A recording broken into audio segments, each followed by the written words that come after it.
हस जींदे अस्सलामुअलैकुम मेरे सारे प्यारे प्यारे सुनने वाले अल्लाह तुहानू सब नू खुश रखे। कदी कदी ना बंदा लैन तो हट के भी लिखदा है।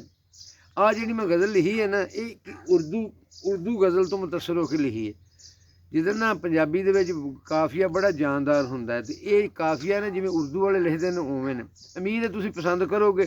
चलो कदी कदी थोड़ी जी वटा के भी लिख जान, थोड़ा जिहा बदलिया जाए, कोई जिवें खुराक भी बदलदा रहे, मूँह का जायका, एक कन्नां दा जायका बदलण वास्ते चलो होर इस किस्म की गज़ल भी सुन लो।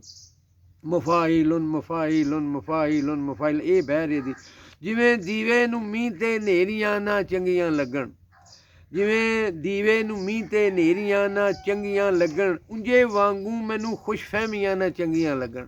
जिवें दीवे नूं मींਹ ते हनेरियां ना चंगियां लगण, ਉਂਝੇ वांगू मैनू खुशफहमियां ना चंगियां लगण। बुलंदी ते कदी अपड़ाएगा मेरा हुनर मैनू, बुलंदी ते कदी अपड़ाएगा मेरा हुनर मैनू, पैरां हेठां पराइयां पौड़ियां ना चंगियां लगन।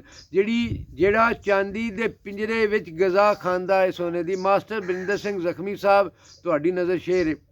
ਜਿਹੜਾ ਚਾਂਦੀ ਦੇ ਪਿੰਜਰੇ ਵਿੱਚ ਗਜ਼ਾ ਖਾਂਦਾ ਹੈ ਸੋਨੇ ਦੀ, ਫਿਰ ਉਹਨੂੰ ਉਮਰ ਭਰ ਆਜ਼ਾਦੀਆਂ ਨਾ ਚੰਗੀਆਂ ਲੱਗਣ।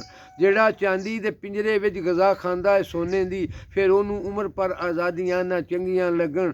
ਭਰੀ ਮਹਿਫਿਲ ਦੇ ਵਿੱਚ ਉਹ ਵੇਖ ਕੇ ਤੇ ਗੈਰ ਬਣ ਜਾਏ, ਭਰੀ ਮਹਿਫਿਲ ਦੇ ਵਿੱਚ ਉਹ ਵੇਖ ਕੇ ਤੇ ਗੈਰ ਬਣ ਜਾਏ।